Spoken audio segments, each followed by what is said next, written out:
Just a couple of guys, a couple of microphones, and a heck of a lot of know. It's Football on the Know with Jim and Joe.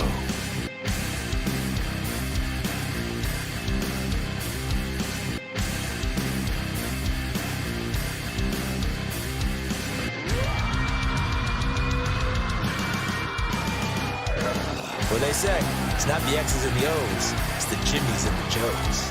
All right, what's going on, everybody? Welcome to the latest episode of Football on the Know. I am Jim McPhee. Over there is Cody in the corner, and of course, alongside me, Mr. Joe DeCapita. What's going on, Nodos? Welcome back for another edition of Football on the Know. And one edition that we love to do every single year is take a look back at the last 3 years, because that's how long it takes for a player to develop, usually around there. We're going to look at 2020 NFL Draft and review it and go over like who we think the busts and the booms happened. Actually, but before we do, we got to tell you guys to like the video, absolutely, and go to our YouTube page and subscribe, hit the like button too as well, and share the videos too as well. We really appreciate it when you guys go and sign up, and that way you'll be in the know as well and be notified whenever we go live. And then also check out some older videos that we have out there as well. Now, you know, those are archived videos. We have the new Football on the Know show with Cody over there in the corner now. So it's very exciting now. It's season 6, so we'll have a lot to get to this upcoming season. But yeah, we are going to do the 2020 hit or miss there, Joe. And Cody's going to lead us off in this one. Why don't we do this? Why don't we hit some playback, like music in the background? How about that? Let's get it like really moving here. How about that? Boy. All right, let's go. Let's hit us up some music here. All right, Cody. Cody, give us our first one here. Oh, first of all, the pick right there. There it is. Everybody knows that one, right? Yeah. We had a first pick in the draft. We had Joe Burrow going to the Bengals. I think we're starting off pretty... Oh, the camera. Should probably change that in a minute. But we're starting off pretty easy with that one. I mean, Joe Burrow's already led the team to the Super Bowl once. Second season, almost got back. He's their franchise QB going forward. There's not much more than that. No, I mean, Joe Burrow. It's a very easy decision. They definitely hit on that pick for sure. A lot of people in Cincinnati are very, very happy fans right now. A guy that's absolutely killing it right now has 82 touchdowns, 31 picks up to this point in his career. Very young career, over 11,000 passing yards. So he's killing it there, to say the least. Who we talk about? Joe Burrow? Joe. Yeah. No, you know what? It was funny because his career started out where, you know, who knows when it happened, because he got the injury early. So he, you know, we'll see how he's going to bounce back from that. And continuously right after that, especially even after he ended up having Jamar Chase, that really turned it on for him. And then, you know, this team, you know, hit their stride early. We thought they would potentially be a very good team, but they caught fire quick. And look how quick they made it to, you know, the Super Bowl right here. And, you know, this year made a real push again and just came up short once again. But kudos to them. And Joe Burrow, yeah, it looks like the real deal after, you know, he had to transfer in college to LSU. And before that, people might not even known him that much. You know what I mean? If he didn't go and make that move to become that starter over there for LSU. Yeah, I mean, because he was with Ohio State originally. Was supposed to be the starting quarterback that year, but they gave the nod to C.J. Stroud. So he was like, well, it's my last year of college. I got to go play somewhere to prove myself. So transfers to LSU, and the rest is history. The unique thing for Joe Burrow is the situation he went into. That team was ready to win pretty much, or start winning at least.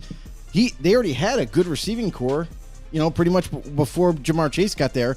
And then they had other players that were built around him. Usually a quarterback of his stature, being that high pick, number 1 overall, doesn't get that luxury of coming into a team that actually has some weapons to throw to, has a stellar running back behind him to hand the ball off to, you know what I mean, or a halfway decent defense. So they were only missing a few pieces. Obviously, the offensive line got better, and they added Chase later on, but came into a pretty good situation, and that's kind of what led him to like kind of take right off right away. Yeah. All right, so with our second pick in the draft, this is where we're going to get more into the definition of hit or miss for us. We have Chase Young that went to the Commanders. Now, if we're just talking straight talent, I guess you could say hit, but I'm going to lean more in the direction of miss for this one. He's barely played over the 3 seasons. He played in, I think, 10 games now over the last 2 seasons or something like that. Nothing real great. When you got the second pick, yeah, Chase Young's a superstar, but you also got to play. You got to be on the field. Yeah, and that's the thing with this pick here. Second overall, Chase Young, like, talent-wise, when he came out, like, everybody was like, dude's going to be stellar. He's going to be a monster on the edge. And a lot of, I believed it when he came out. I'm like, yeah, this guy's going to be legit.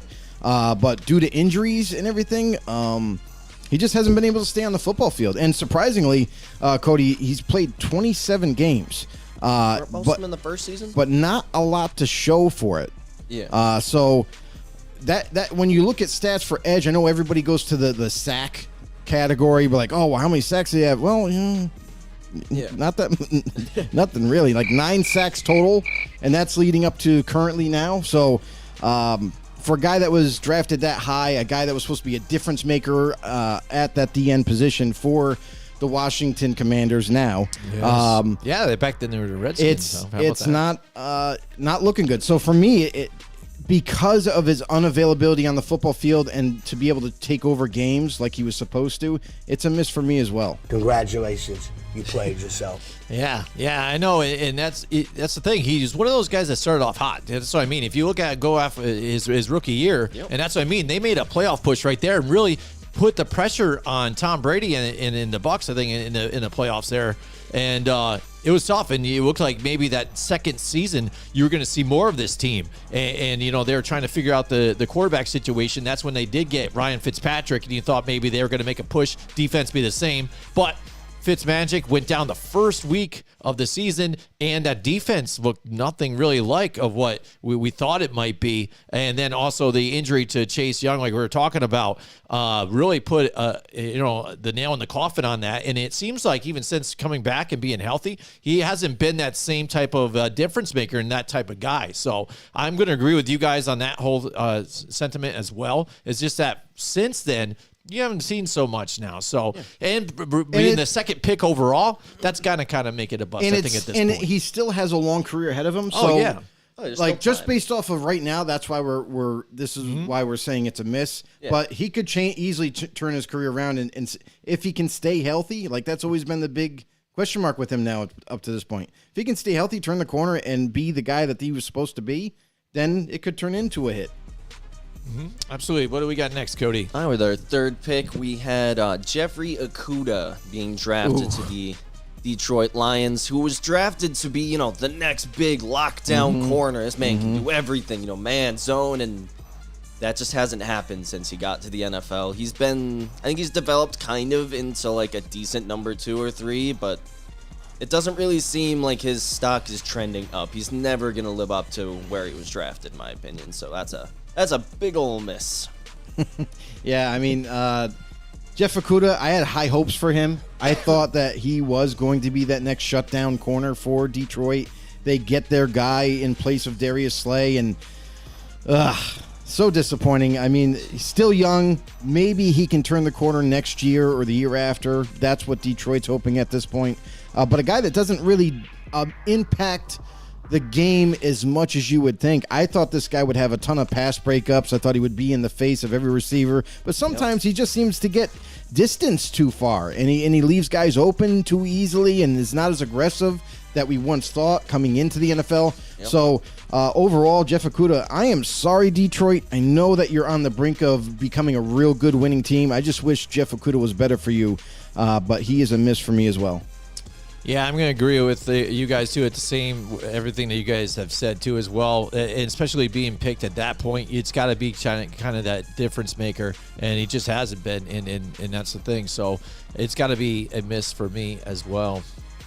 All right. By the way, you guys, too, if you're out there, too, watching, make sure you guys play along with us, too, as well. Tell us in the comments. Light it up in the comments. Let us know what you guys think about the hit and miss on these guys. Let us know, too, in the comments. Even if you're new to the show or anything, just say hi. Yeah. Say what's up. You don't always have to be that much involved, but we do encourage it. We would love for you guys to comment down below. Give us your thoughts on anything that we talk about, or you can simply just, even if you want us to go off topic a little bit and ask a question about anything NFL related, we're here for you. So, and if you haven't been a subscriber on YouTube, please do so. Head over to our YouTube channel, subscribe. Also, hit that notification bell to let you guys know when we go live. And you can also take us on the go and be in the know on anywhere you get your podcasts. iTunes, Spotify, you name it. We're there. Make sure you drop a follow if you want to do so. Be much appreciated. Absolutely. Just don't change the subject and talk about Beyond Food. It's not real meat. I don't want to get into it. What are we talking about now? Anyways. All right, we're going to move on to our fourth pick here in the draft, where the New York Giants selected one Andrew Thomas. Ooh. Where if you would have asked me maybe last season, I would have been sitting in between like, I hope he gets better, but he was pretty darn good this last season. He was borderline getting to like a Pro Bowl tackle. I liked what I saw as a Giants fan a lot. So I think at this point, if we see last season's Andrew Thomas, I think we got a good hit. Yeah, Andrew Thomas, I had him rated pretty high on my draft board. I thought this was a great fit for the Giants, and I think, yes, coming out of college, he still needed a little bit of development, and you saw that his rookie year. You saw him kind of have some miscues in his footwork and his hand placement and so forth. For Thomas, you're starting to see him getting better. You know what I mean? And that's kind of what you want to see. Yes, he was drafted 4th overall, and you're expecting that guy to come in and just be plug-and-play type of player and not have to worry too much. But, yeah, he still needs some development. He looks so much better now than what he was a rookie, and I think that trait is going to continue. So, All right. Yeah. And Andrew Thomas, we were there. I think it was Katie O'Burns, I think. We were at that draft. That was another one we were at because we did the Daniel Katie Jones O'Burns one, draft? but we were also Andrew Did we hang out Thomas. for that We were draft? there. We were hanging out. I know we were. Yeah, we've been together for Because the last couple years. we went to a couple together, and we both kind of looked at each other like, Andrew Thomas, like, because there was Tristan Wirfs out there and Yeah, a we were bunch of looking others at, that were kind of Jedrick like ready Wills, now. I And think. what was the thing that you knew about Andrew Thomas, or you at least heard like he was maybe a project? You know, he's going to take him a little bit to get going, but it was the New York Giants guy, and you kind of saw that a little bit early on. You're like, oh man, it was sketchy, like you said, Cody, where.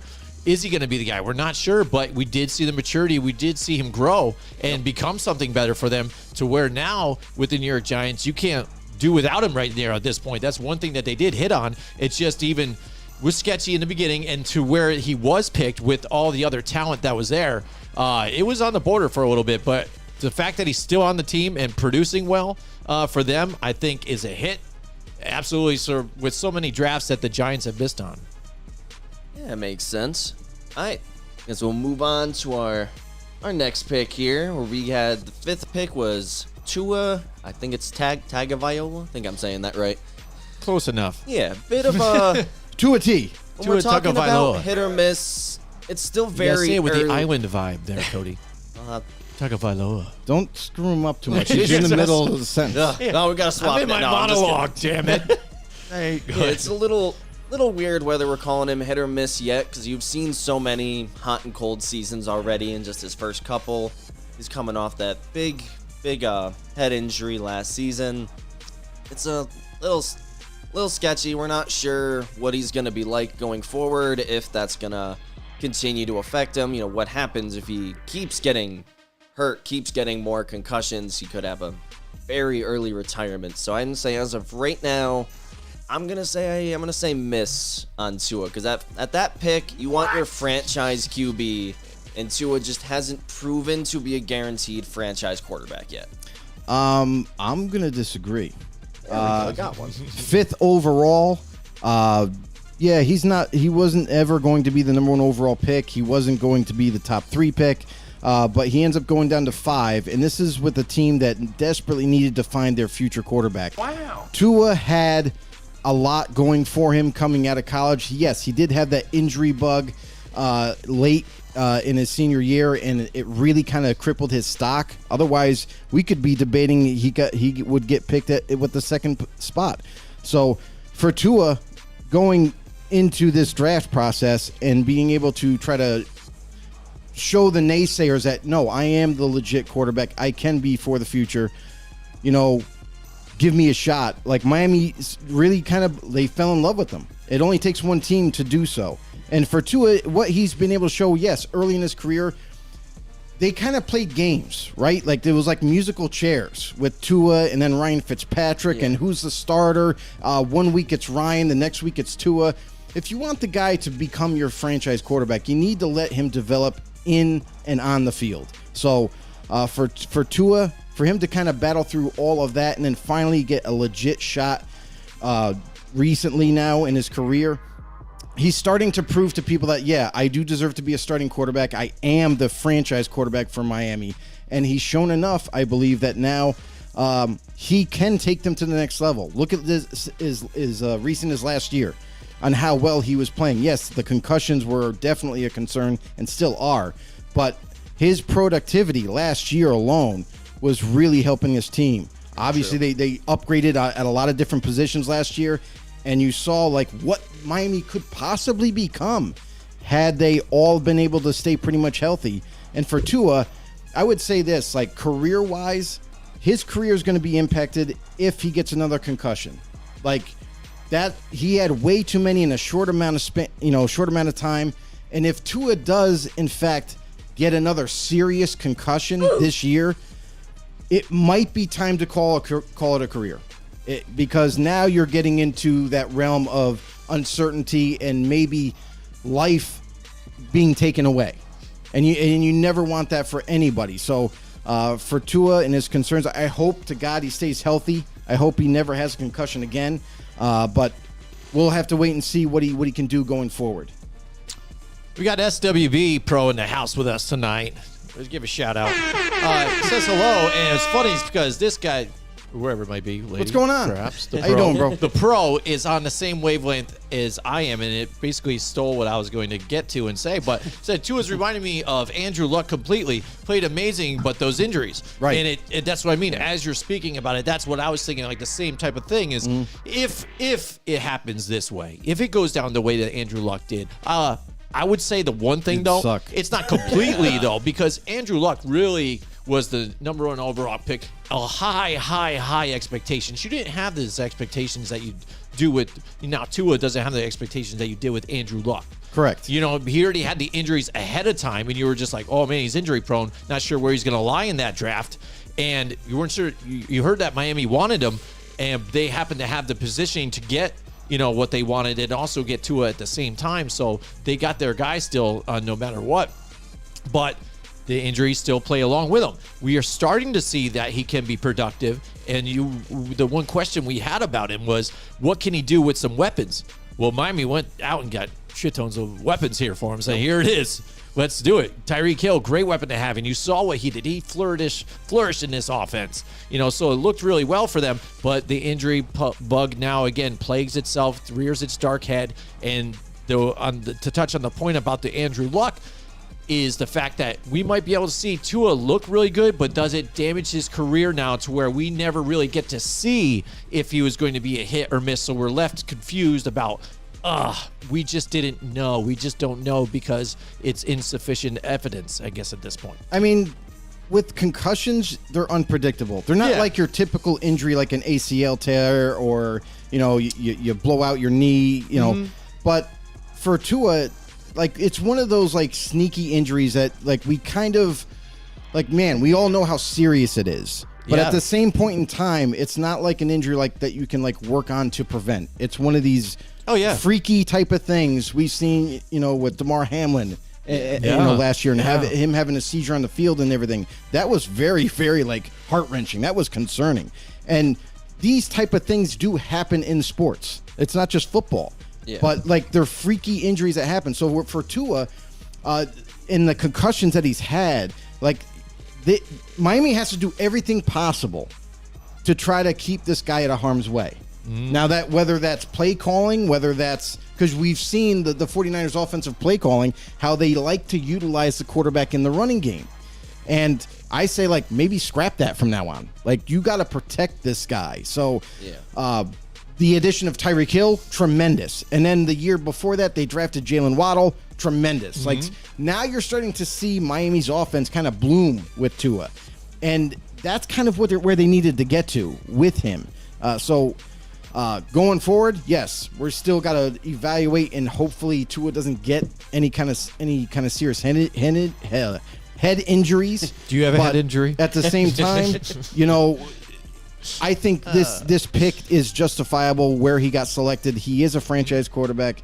I think it is a hit. It's not like he got drafted. He never showed any signs of being good and then is ousted. So There we go. Go get to his comments too, Cody. Yeah, I was just about to. Before we move off of Tua, he said, I think any more obviously it's the pro, Yes. I think any more concussions with Tua's ending his career, so he thinks it would be best for him to practice, but maybe take a year off of playing. I know that's tough on contracts and stuff, but it might be best for him.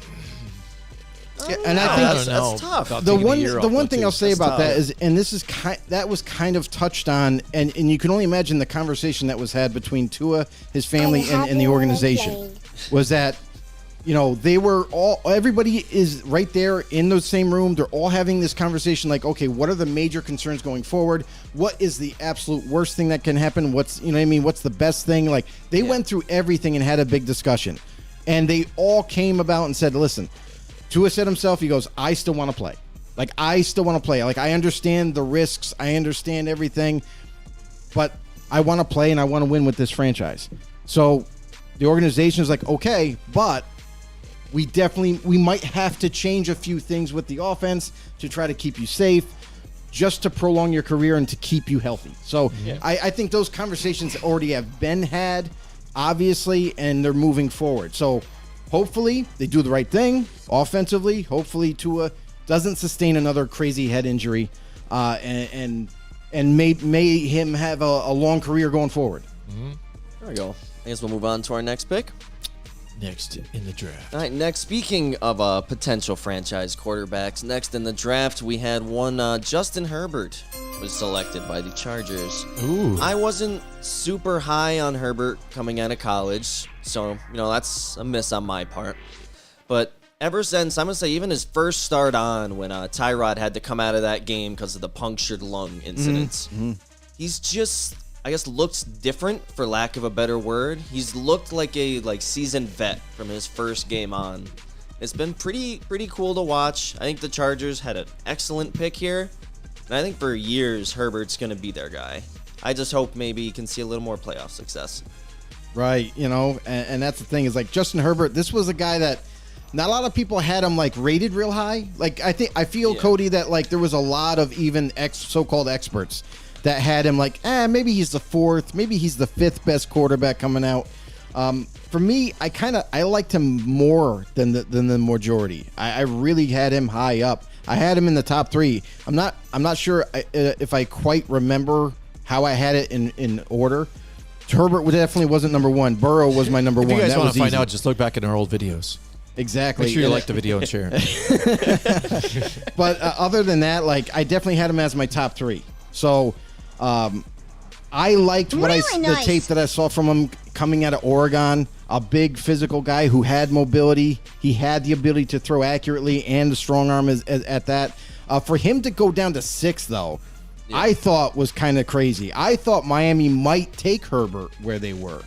And instead, obviously they took Tua. But for Herbert to slide to the Chargers, I was like, crap. Being a Raiders fan, I was like, Jesus, really? Of course these guys get their quarterback. And he lit it up. And honestly, when you look at their stats up to this date, 14,000 passing yards. That's 3,000 more than Joe Burrow's thrown already.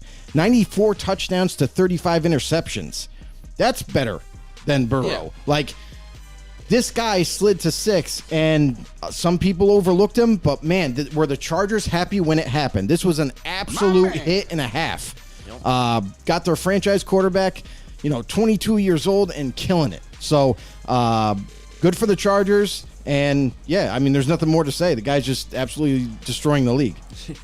Yeah, absolutely. Yeah, Justin Herbert, he was part of one of my other plans that I had for the Giants if I was GM, so there's many drafts that came along where I even had, the Giants drafting Lamar Jackson and possibly Cody, getting, Nick Chubb in the same draft. Can you do me a favor? Can you look up the Giants do you remember the quarterback that year? It was Daniel Jones. Was it Daniel Jones Daniel still? Jones, because they drafted Daniel Jones the year before that. Yep. And that's He's the right. thing, because Ugh. I was going to get to my point is that year I wanted to go all offensive line and stuff, and we were that high up there, do something to just beef up our team. Offensive line, edge rusher, it was all there.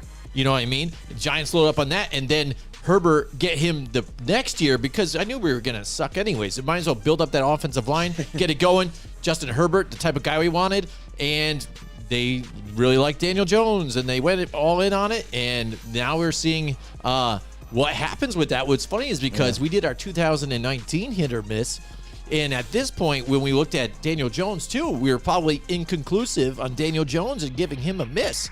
But the way he played this year under a different offense and with not even any weapons, you talk about getting the guys some weapons, they tried to, and it didn't even work because none of them could stay healthy, and Kenny Galladay couldn't do anything. So that shows the difference of what maybe some things offensive coordinators or new head coaches could do for a team and a young player and where they're drafted and whether they become a hit or miss. But Justin Herbert, I think so. He's been amazing too. And Cody, I think was kind of touching on the fact that he's cool, collect, and the game just runs through him like it doesn't even bother him. Like he's not even playing the game right now. He has just got that stone cold face out there to try and win, get it done. And the only thing I think that holds him back, I think, is his head coach. That's very true. And what does SWB Pro say? We said Herbert is an S.A. tier. Depends on who you ask, but no doubt a franchise quarterback. And I think it said just hope he doesn't become the next Phillip Rivers. Oh, and put in one more right as I was talking. Said they trade. Oh, talking about the Giants. They trade Tony, which was his main weapon, which sucked for him, but both Tony and Jones had a great year.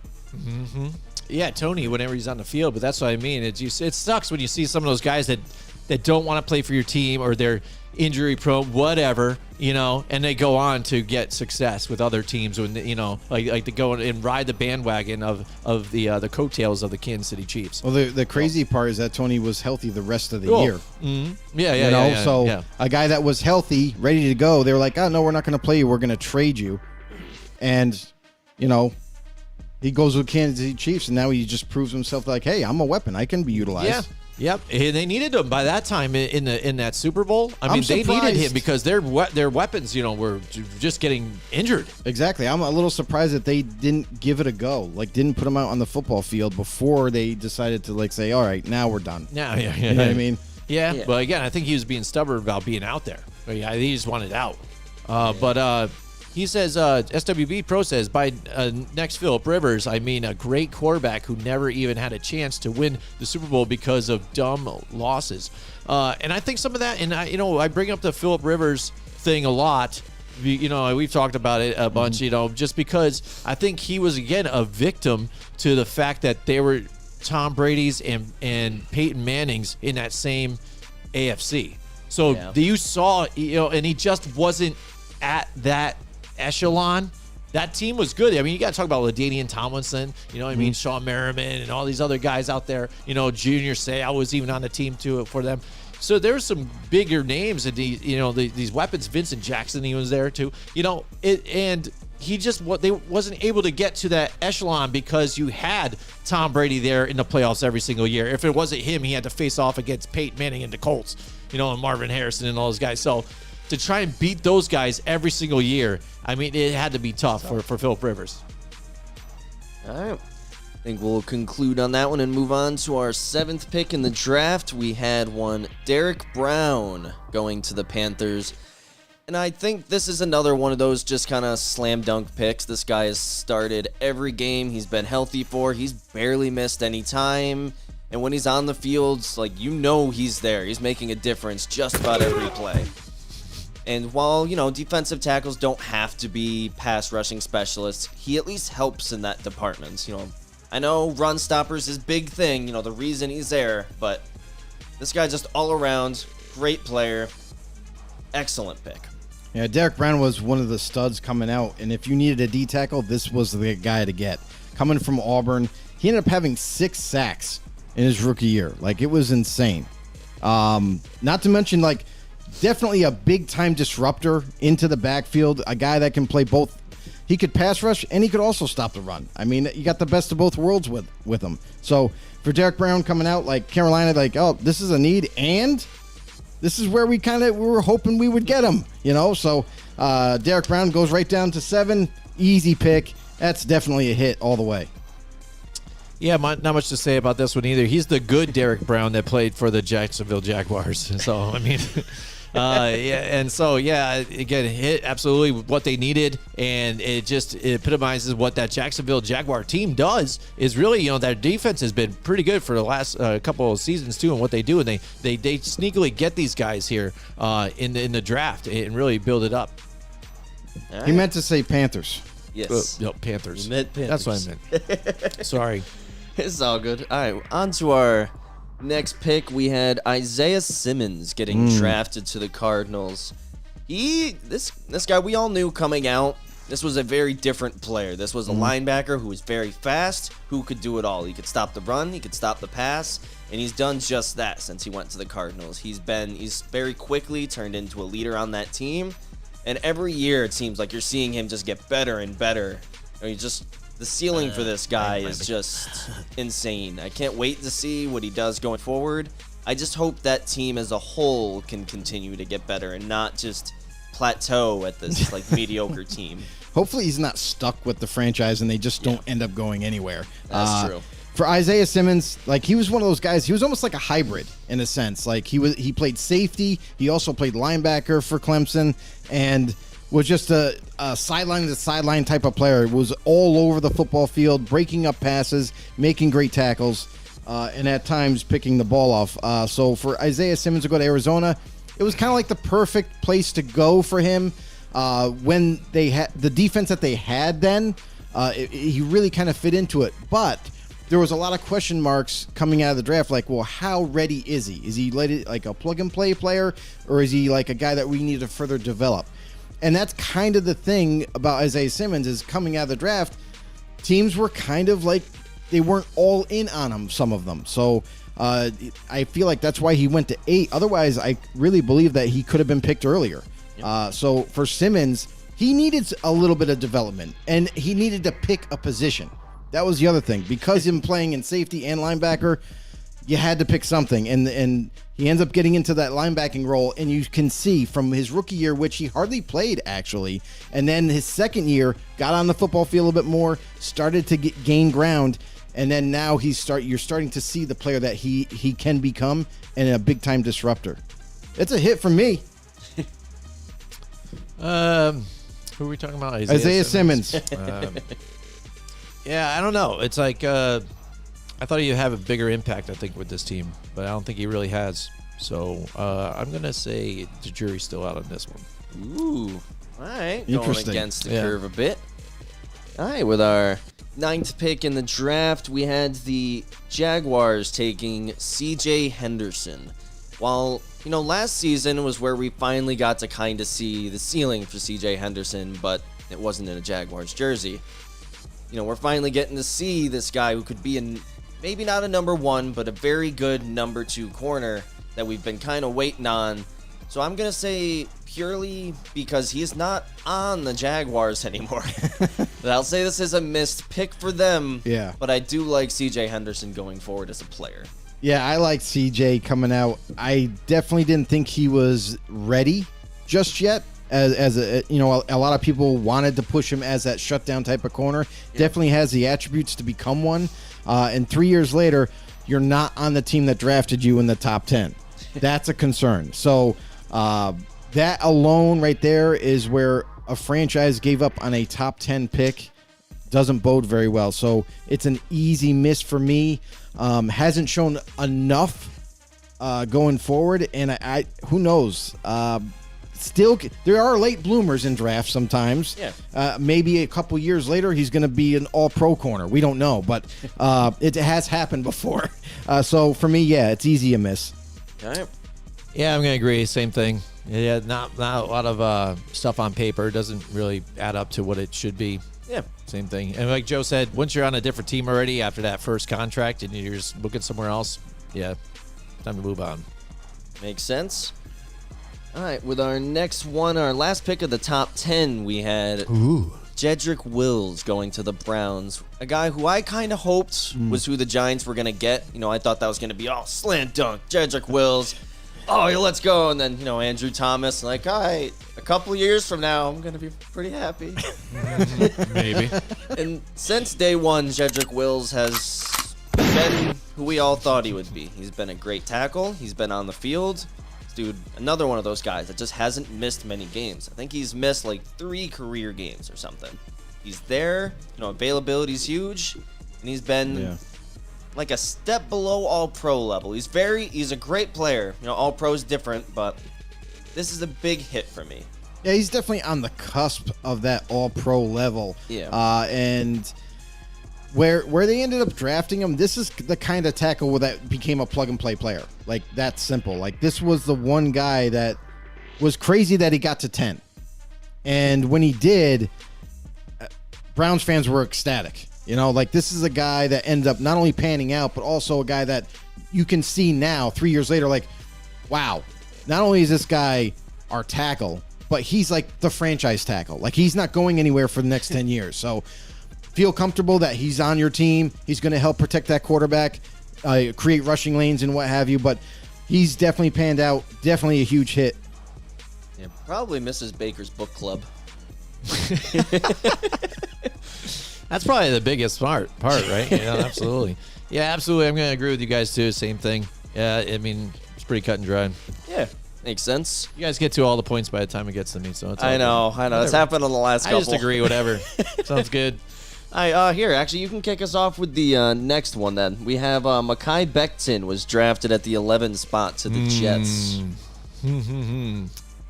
I don't know. I'm not a big Jets fan altogether. You still. wanted Again, this. You got it. Mekhi Becton, I mean, he's been okay for them. I still don't think he's added up to what maybe they could be still. So I'm going to say, the way he's trending now, though, he could be a hit. But I think it's just taking him longer. Right. Next. Mekhi Becton, I actually love the guy coming out of college. Like, I thought this guy was going to be not only just the mountain that he is, but he was just going to be an earth mover. Like, he was just going to move everybody around, kick him out of the club like a bouncer, and just wreaking havoc as an offensive lineman. Like, I thought that this guy was going to pan out. Now, what has he been able to do? Not much. Due to injury, he's missed pretty much every single year he's been in the league. Like, he's only had a very minimal amount of being on the football field. And when he was on the football field, he did have a big playmaking ability for the offensive line. Was definitely doing his job for the Jets. But you would like to see this guy play a full season for once. So, talent-wise, yeah, he's worth the pick. But because he just isn't available thus far for the team that drafted him, it's a miss. Yeah, I'm basically gonna end up agreeing with you guys. Mekhi Becton, you gotta play. All the talent. Tell him, cool. Cody. Tell him. All the talent is cool, but if you play in maybe he didn't play at all last year. 3 games the year prior. I think his rookie year is the only time he's gotten above 10 so far. When you're there, great. But if you're only there for a couple games a year, Yeah, right. big miss. Thumbs down for me. The one thing about Becton, too, that's interesting is, like, this year is critical for him. Because if he doesn't stay healthy, the team just simply won't exercise the 5th-year option. Yep. Since he's drafted in the first round, you got that 5th-year option. They might say, hey, nope, we're not going to give you the 5th-year option. We may still try to re-sign you, but on a way cheaper contract. Or, sorry, you haven't proved to us anything, so hit the bricks. Kick rocks. I like it. All right, with our Lose some weight, too, man. Didn't he gain some more weight this? No, he's just a big man. he's just a big dude. He's just a big He's like dude. 6'7". He just is Dude, a he's huge. very big guy. He's huge. All right, with our 12th pick in the draft, we had Henry Ruggs This is the one. getting drafted. In the limited It's a sample we got from And run. Is that a bad? That was a bad. that was pretty rough, man. And early on, we got to see the speedster for a brief amount of time. We made some plays here and there. It wasn't looking elite, but he was showing signs of maybe in the future he could break out. And then that's when the legal incident happened, and it's all history from that point. Yeah, There's no way this could ever be called a hit other than by legal standards. This pick right here is the one I was alluding to before we started the show. This Yeah. one is how you view it, because the way he was tracking was stardom. Yep. Like he had 921 yards That's what I'm on saying. 50. We saw get the this, flashes. on 50 receptions. That's Yeah. it. He almost got the 1,000-yard mark in just 50 catches, which is insane. So talent-wise, absolutely was hitting it out of the park. Was going to be amazing, but due to unfortunate events and being dumb as a box of rocks, you ended up becoming a miss. Not talent-wise, though.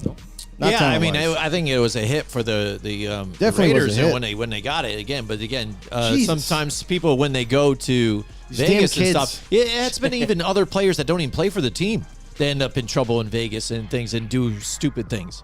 And players just mess up their careers absolutely altogether. So that's unforeseen by the team. But overall, I think what the team had decided to do and grabbed, it ended up working out nicely for them, or it was Yeah. fitting the plan that they had. It's just when things happen and the people do stupid things just like that, and what they Right. did, that will mess up the whole plan for them, and it just screwed up his whole young career, what it could have been. his life. He ruined his life. And someone else's, Absolutely. destroyed a life and other people's lives. Got He's a like, couple oh, yeah, more comments in there. SWB's back. You took off for a little bit, but we are on Henry Ruggs, actually. We just talked about Henry Ruggs. Anybody, if you follow along, grab the What's going on, draft bro? order of 2020. Follow along with it. We are now at Henry Ruggs, but if anybody else, we just got done talking about Mekhi Becton too as well. Jury, I thought was still out on him. Joe had said miss, and Cody had said miss about because of the injuries. And again, that's why Not I available. thought too. Yeah. Same thing. It's just lack of production. And when he's out there, he could be, but I think you just don't know still. So Yeah. Yep. All right. next, I guess we're good for the next one. my hair's Jimmy? starting to come out. I hope so. Joe's been praying for that day for a long time that my hair decides to come out. Gosh. It's just falling out of my little tiny ponytail. Quit bragging. All right. Anyways, Why is the camera on me, Cody? You just want to see it. You want to boy. witness it fall out. Shows right now, off the don't you? rails All now. right. We'll swap. There you go. Now it's on you. Nobody wants to look at you now either, too. Oh boy. All right, Anyways, go ahead. with pick Next. 13, we had Tristan Wirfs going to the Buccaneers. And while coming out, people were like, oh, this guy might be a little bit of a project, might take some time, but he has really high potential. He didn't take any time at all. No. He's arguably the best tackle from that draft. From day one, he's been hitting like all pro levels immediately.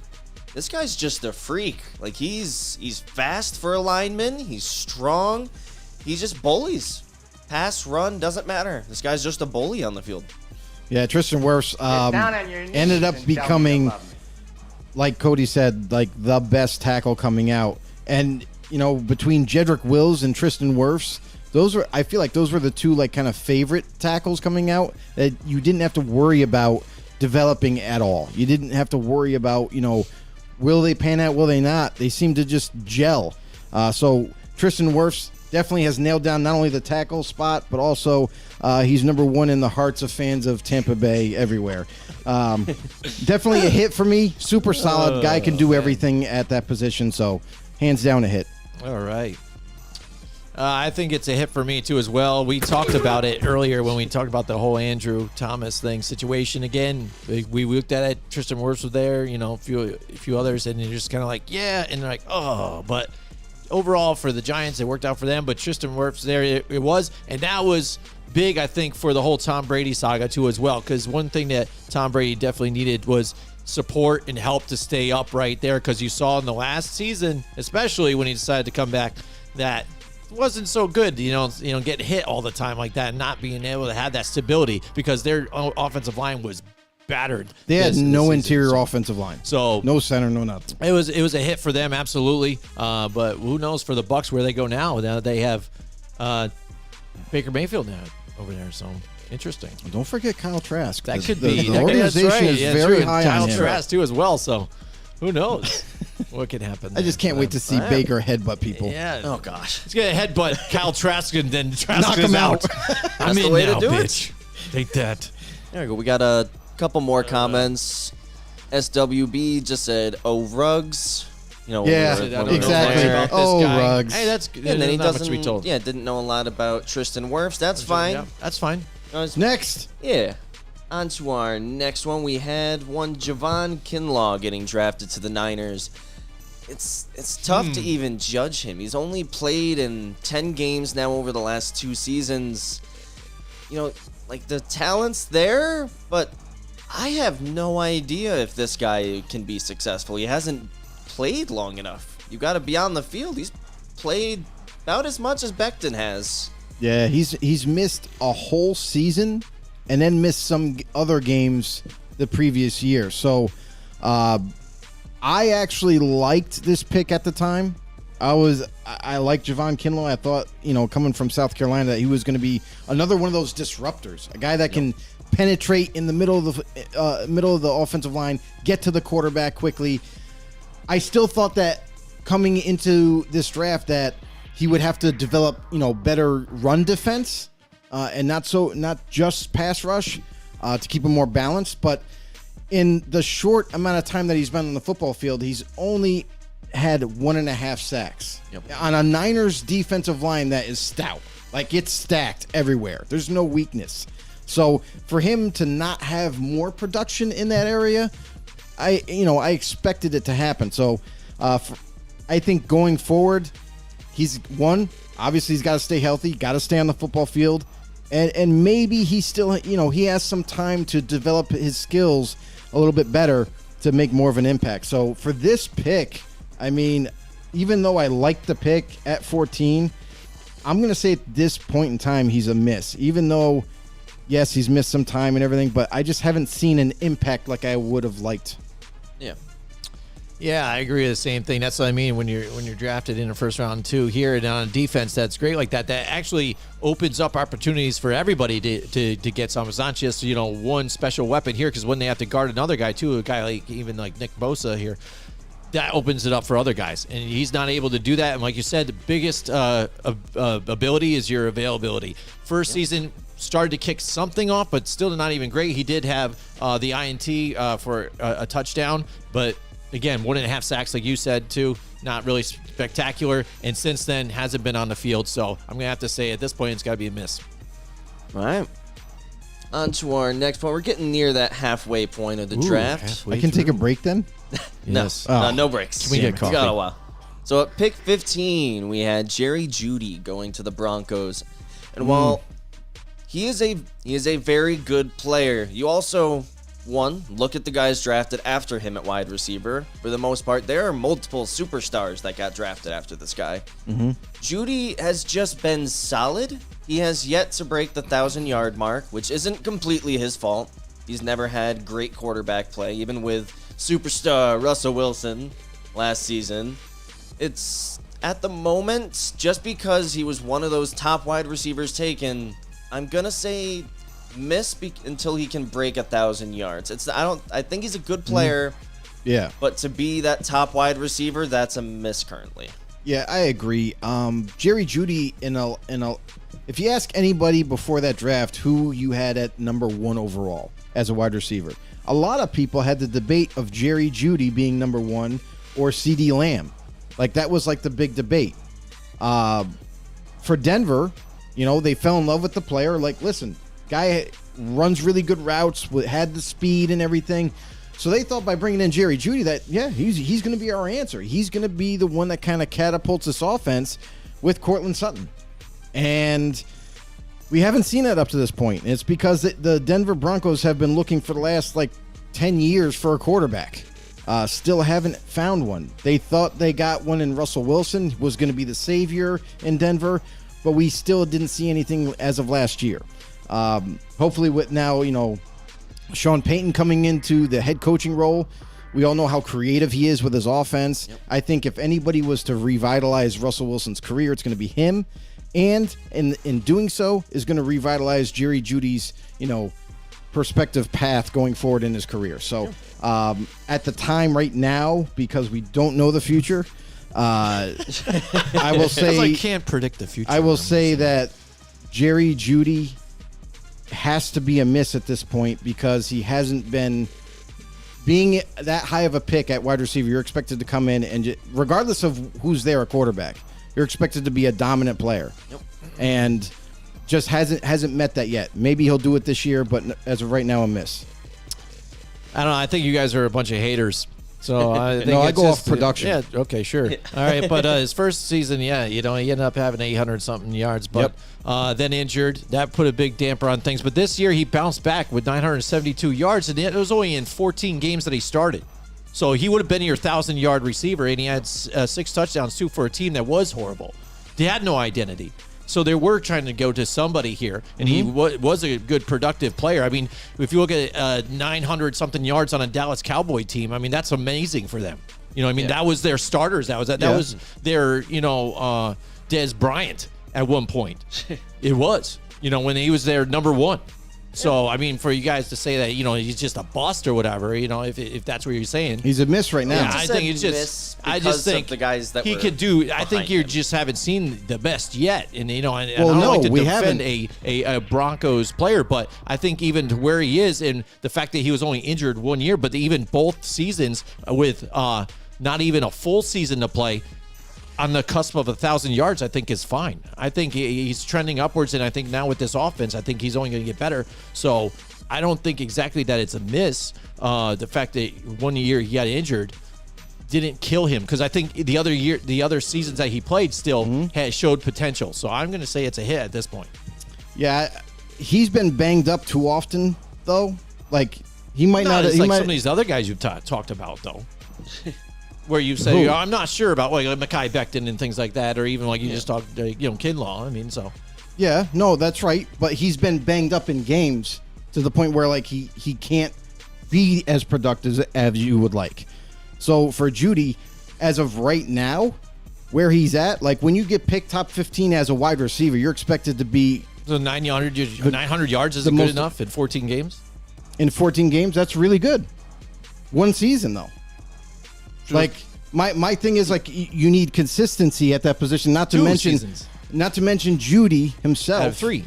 has to, when you're picked that high, you got to be super good. Oh, 1,500 yards. I get it. So like no, not 1,500 yards, So what's super good? but like basically when you get picked that high as a wide receiver, I know your rookie year is not as like. For a lot of teams, you're expecting him to come in and be like this amazing player, but there is some development.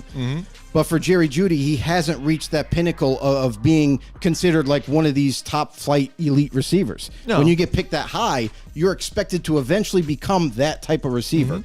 And as of right now, for where you got picked and where we're tracking, yes, that can still happen because you're still young.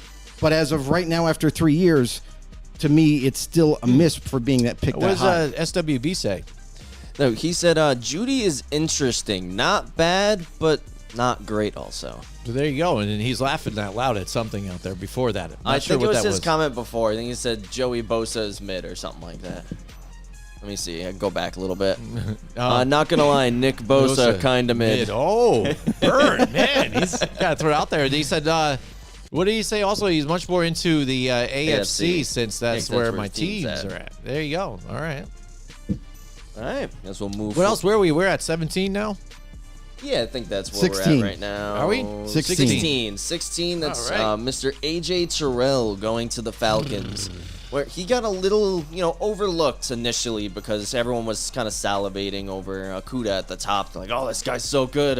Terrell, he's okay. He's no Okuda though. But since coming out, Terrell, he hasn't skipped a beat. Day one, you saw him competing with elite receivers out on the field, and you're like, wow, this guy's looking pretty good, but it's just practice. And then immediately, day one, he has been great. He's very healthy. He's very impactful. I could care less if he has a ton of interceptions because teams just won't throw near this guy because he isn't giving any space. This was an excellent pick. Great value, great player. Big hit. Yeah, we always have that discussion, who's the number one corner coming out? Who's the next guy that's going to be just as good or maybe better? AJ Terrell fit the bill. Like, when he was coming out, I felt that, just like you said, Cody, like he just kind of slid down the draft board. And I was kind of wondering, after 14, with San Francisco 49ers because I kind of thought that maybe that would be his floor, where the Niners would scoop him up because they've done such a good job obtaining defense. But then I'm like, where is Terrell going? Like, why is everybody passing him over? Is there like an injury report that I don't know about? Is there, something he did off the field that I don't know about? Like, I'm like, what's going on? And then sure enough, Atlanta's like, oh no, we'll take him. That's fine. And he's been a very solid player for them, a very good corner that's kind of, that, like you said, was overlooked and has made an impact for that team. Now, if they can just find another corner this year, that'd be nice. So to even that defense out. But yeah, Terrell, to me, is easily, it's a hit all the way. Yeah, we agree too at where they've been picked here at the 16th pick for the Atlanta Falcons. Looks good. He has been having a pretty good career. Also, his second season in the NFL, voted to the All-Pro second team. So that looks good for the Falcons and looks good for him. And let's move on. All right. Before we get on to our next one, we got one more comment from SWB. Said, I'm just kidding about Bosa. He deserves the defensive player of the year. It's like he knows that Bosa could, tune in at any moment. Oh, yeah, that's right. It's gonna Nice. it's ground shaking. Nice. There we go. On to our next one. We had at 17. Does he look like a bitch? At 17, we had CeeDee Lamb going to the Cowboys. And this is a guy he's trended up each season. First season, we're like, this guy he drops a lot of passes. Second season, he started showing flashes of a number one. Then last season, he really came into his own. A lot of times he was really the only guy out there making plays for them. And he was great. I don't know what his touchdowns, yards ended up at, but I know it was definitely up there. I had him on my fantasy team, real good for me. Just saying. Even as a Giants fan, it was nice to see. But I think this is a big hit right here. There'd already been a receiver that had went, and they still got their number one guy who has arguably, so far lived up to the hype. Yeah, CeeDee Lamb. There was debate on him, right? Like coming out of the draft or coming out of college.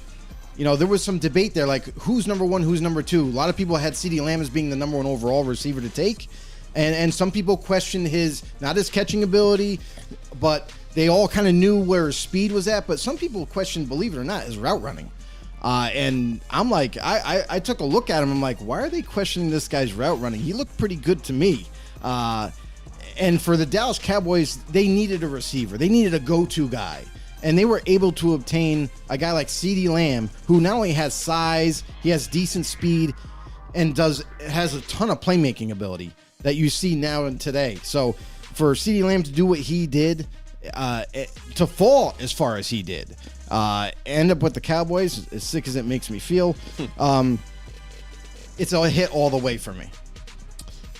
All right, CeeDee Lamb sucks. That is right? one big pile of I shit. I hate him. I hate the Cowboys. But yeah, I mean, Joe and I were watching this draft too, and we were just kind of seeing him fall down too. Slide down the draft board. We're trying to figure it out here too. And wouldn't it happen that it just happens to land right there with the Dallas Cowboys, who always go for that flashy pick anyways, and they wanted a wide receiver here too, and it ended up falling right in their hands at CeeDee Lamb, and he was going to be kind of that missing link for this team to get that extra wide receiver that they've been begging for the last 3 years. Haven't we heard this? Oh, we got this receiver, we're going to the Super Bowl. Oh, we got this receiver, we're going to the Super Bowl. And some of those other receivers have moved on, and now CeeDee Lamb has moved on and been that top guy now last year, and he's looked pretty good for them too as well. So I think overall, getting him where he was, he ended up. What's he saying down there? I'm gonna get to it in a second, but overall now sliding into that number one spot has now proved himself absolutely, because before he was like that second or third guy. Now he's moved into that number one, and he looks like a solid pick for them. All right, now what's he talking about here? Okay, so I think he was That's talking about WB Terrell, but he thought it was someone else. Because he was like, as a Steelers fan, I think he is good. No A tier, but solid B or C. I am kind of curious what Terrell he was thinking of. I thought he was getting back to Bosa still, and maybe he That's what wanted I to thought, prove too. about T.J. Watt, saying, well, T.J. Watt's Yeah, and then he tier said A. CeeDee's Nick the Bosa top sucks. 15 wide receiver right now, while we're on that one. Yeah. There we go. Yeah, I'd agree with that. All right, guess we could move on to our next pick in the draft. At the 18th spot was the Dolphins selecting, and they took Austin Jackson, offensive tackle who I believe has he been converted to guard now after last season?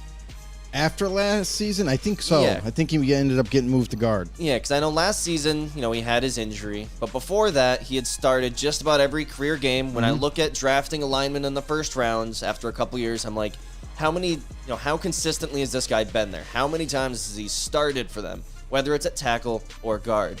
But this guy's been there for most of the games. I think he had some struggles early on. Right. But moving to the guard spot for someone of his size is going to be great. It's going to be great for him going forward. His career's going to just, hopefully, if he can stay on the field, keep going up. So I'm going to say right now, I'm going to say hit because he's been there more than he's missed. Missing one season doesn't quite put him at a miss for me. Yeah, for Austin Jackson, the interesting thing was everybody was talking, where could he go? Could he end up in the first round at all? Because some people viewed him as a tackle. Some people said, oh, no, you got to kick him in at guard. And he had, I can't remember exactly what it was, but in college, I think he underwent a surgery of some sort or something. There was something involved to where it was going to knock his draft stock down. And many people weren't sure who was going to take him, where they were going to take him. And the Dolphins, hey, this is why teams do their due diligence. They did a lot of homework on Austin Jackson, said, well, if he falls to us with our second pick in the first round, since we have that luxury pick, let's take him. You know what I mean? We do believe in the player. We do believe that he can be a difference maker on our offensive line. Whether that be a tackle or guard, we still need it. So they were able to kind of just roll the dice, so to speak, and as up to this point, Jackson has he's panned out. Yeah. He still needed a lot of development coming out of USC, but the potential was there. And with a lineman, I feel like it's easier if he has potential. You can develop that with good coaching. So I think the Dolphins have done a really good job in his development, and you're seeing the results on the football field. So pick 18, their second pick in the first round, it's a hit all the way. Oh, I did, before we get to if Jimmy says a hit or miss, I did find his college surgery. It actually wasn't for an injury. He gave a bone marrow transplant to his sister and had to miss time due to that. That's right. Thanks, Cody. Yep. Boom. Cody right there with the knowledge. That's what's up. What's SWB's got to say down there in the comments? He Terrell thought we were Edmunds. talking about Terrell Edmunds. Oh, there we go. That's why he said different Terrell. Okay, but we got to find out which AFC team he supports in that. That's right, he's a Steelers that fan. whole thing, though. So Steelers fan. there we go. But yeah, same thing. Austin Jackson again, the first two seasons really good, but again injury, end up happening with that. So, yeah, I think it's a good hit for them too. And that was the beginning of the Miami Dolphins getting things together because, again, they had stacked up on all those picks. And now you're seeing what has happened now from that. And that was the Brian Flores era. So it's still leaving his mark there, even though now he's gone with this team. And the sky's the limit for that team now moving forward. Right. Real quick, Pro, if you're still out there, if you could do us a huge favor, I don't know if you've already done so, but if you could subscribe to our YouTube channel, it'd be much appreciated, bro. All right. All right, next, Cody, what do we got here? On to our next one. A pick Joe was probably very angry about draft night. You're absolutely Pick right. 19 You're right. was Damon Arnett, or Damon Arnett. I don't know. Yeah, I don't know Damon. which Damon. Yeah, that was pretty much it. Yeah.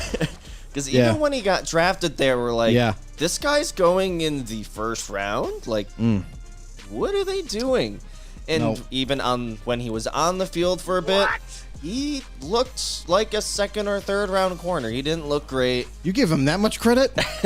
He didn't look great. And then obviously we had, as similar with Ruggs, we had legal issues, and he's no longer on the team. This isn't even worth debating, hit or miss. No. This was miss on draft nights. Yes. This is a miss now. Absolutely. And that's the thing is, I was watching this draft, and I could not believe that they took this guy at 19. I thought for sure there's plenty of other value there. There's plenty of other value that all guys that were going to pan out better. And they took the Ohio State product that couldn't stay with anybody in college. This guy, I watched this guy's tape. It was horrible. Wow, I can't even go on. Like, this is just ridiculous. So, total miss. Absolutely a horrible pick. maybe the worst pick ever. Oh, I think you wanted Kenneth Murray that year, didn't you? I did. I'm pretty sure that was the prospect you were kind of like, please, I did. this Yeah. is our spot. Oh, you know what? That might be, you might be right about that. Yep. Hey, at the very least, look at all the names after that. Yep. Like I would have took anybody, and they still would have been in the NFL. They still would have been in the NFL athletes. gonna go against SWB's us out on this there. one, Jimmy? No, I'm not going to get into this whole thing. I agree with you guys. Yeah. He says he's already subbed. I know he was on the stream a few months ago because I did see nice. his name on there, Oh, so I okay, recognized okay. him. Thank you And so I much, think man. he thinks we might be Dolphins fans, or at least you Nah. are, or somebody around here. Because again, maybe the helmets that we have that we've been Oh, that's decorating. true. It's Slowly, again, memorabilia. a few months ago, he probably didn't know. I ended Yeah. up moving, and now we have a new studio. We're starting to work on bits and pieces here and there. So now we do have just autographed helmets around, just to have them as memorabilia around. So we're not exactly fans of these teams, but Liven up fans the of show a football little bit. together. So yeah, absolutely. So just showing our spadaz out there. That's right. All right, next, Cody, what do we got? We're at 18?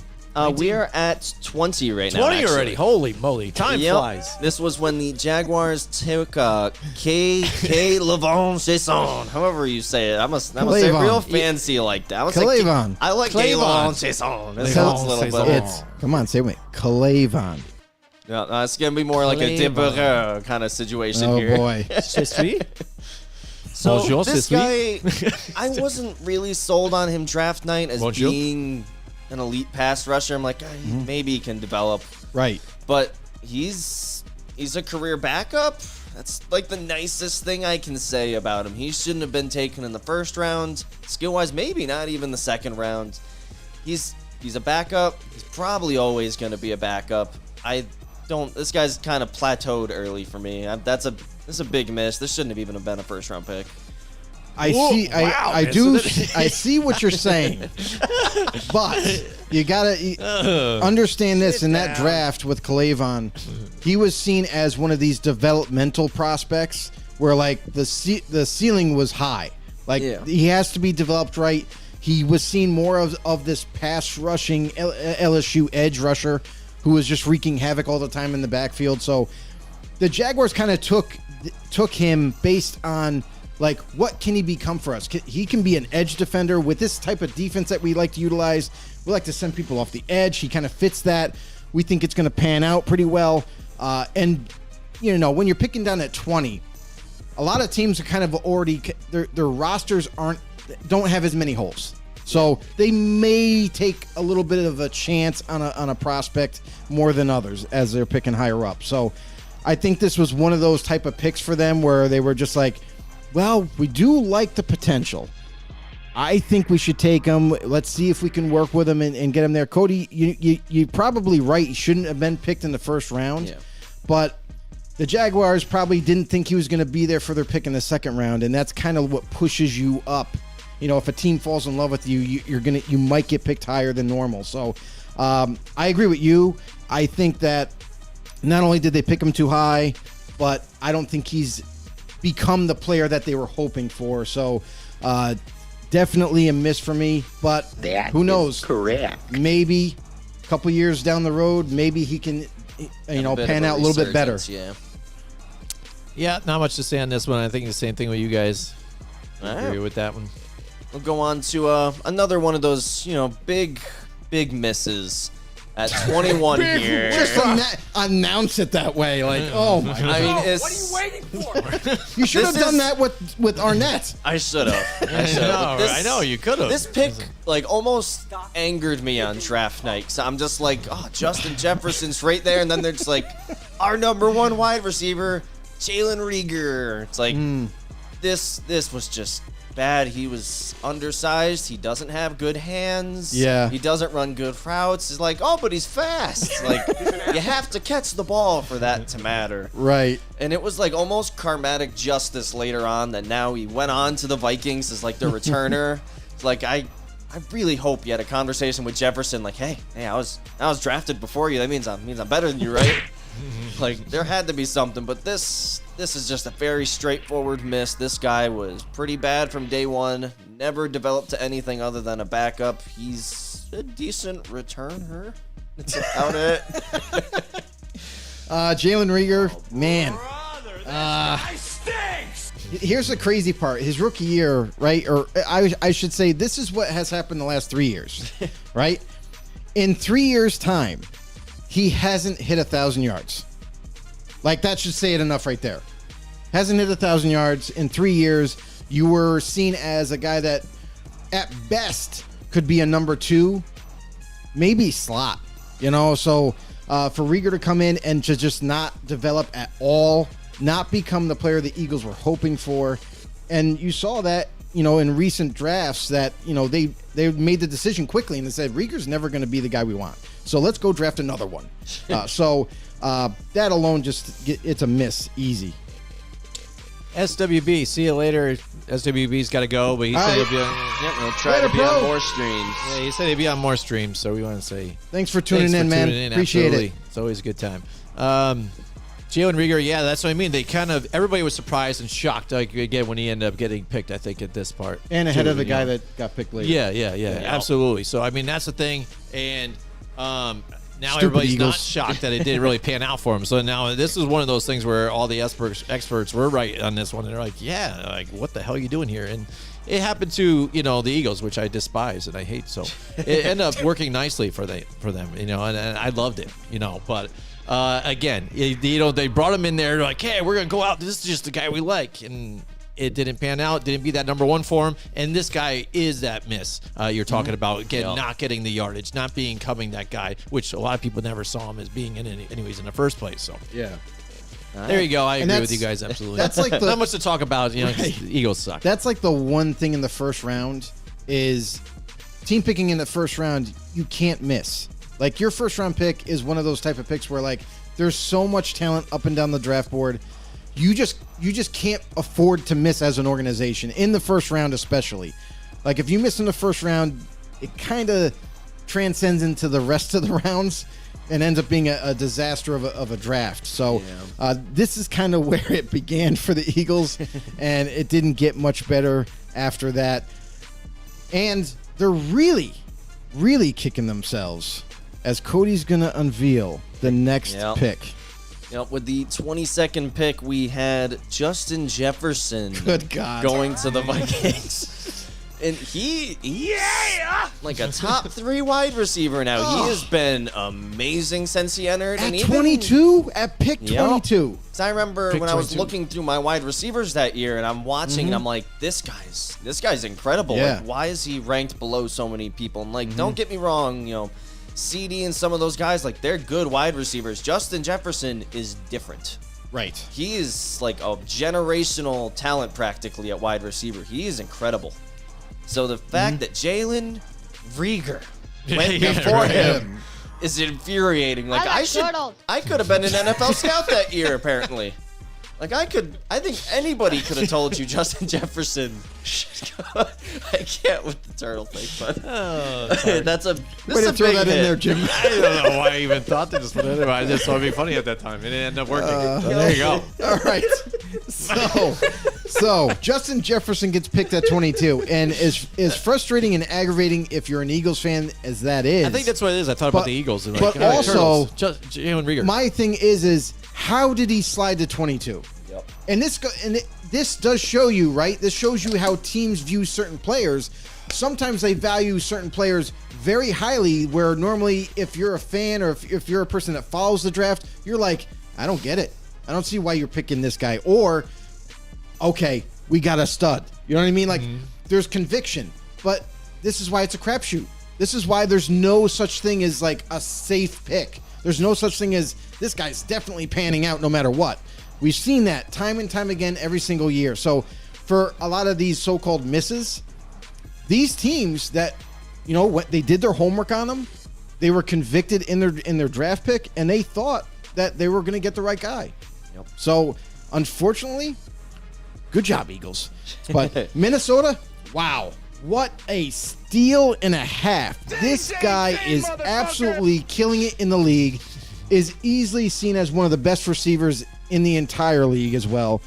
Justin Jefferson, you can't stop him. You can only hope to slow him down every week. And even then, that's not good enough. But yeah, a hit all day long. Yeah, I mean, you've seen it throughout this season. I mean, you still couldn't stop the guy. He was going crazy, and again, it's debatable if he is the best receiver in the NFL right now, number one. I mean, it's crazy. I mean, Cody says top 3. It could be even number 1 at this point. And his rendition and his creating the gritty has taken over the whole NFL patented and move. everywhere. You know what I mean? I mean, you see this thing everywhere. So that's what kind of impact this player has had, not only on the field, but in children's minds and this around the High whole school football, everywhere. like everywhere. It has been everywhere. So I mean, iconic. And the fact that he is able to get him too, the Vikings were able to get him at this late. Good what God. a bargain steal here for the Vikings, and it really set them off to do that Yes. trade. You know, where they got where they Stephon could Diggs. move on with Yep. Stephon Diggs. Yep. You know, get rid of him and move on and get a pick go for him. fewer and actually Yeah. get value for that, because Yep. that set everything up for them and to have success. It's just they haven't because they have Kirk Cousins. That's Next. true. That's a good way to conclude that topic. Next was pick 23, was the guy that Joe Yes. really wished was on his team at that Instead point. of Damon Arnett. Yep. We had Kenneth What if you Murray. had David Arnett? David. Would that be better? Not good enough. Not good What enough. about Will Arnett? Let's start with football. Yeah, Not that's players. true. All right, so yeah, Kenneth Murray went to the Chargers, and he's been a very good player. This isn't an amazing pick, but this is by far not a bad pick. At This pick guy 23, is- though, Yeah, that's right. Well, pick 20. It's weird. Late in the draft, you're hoping you get starters by the end of the first round, and Kenneth Murray's he's been a starter for them. I think in every season he's been there. Mm-hmm. He's just not a superstar. no. And that's the thing with him, right? Like when he was coming out of Oklahoma. He had a bad knee in college, and some people said, "Oh, I don't know, the knee issue. I don't know. He's got chronic problems there. Don't know if we should take him."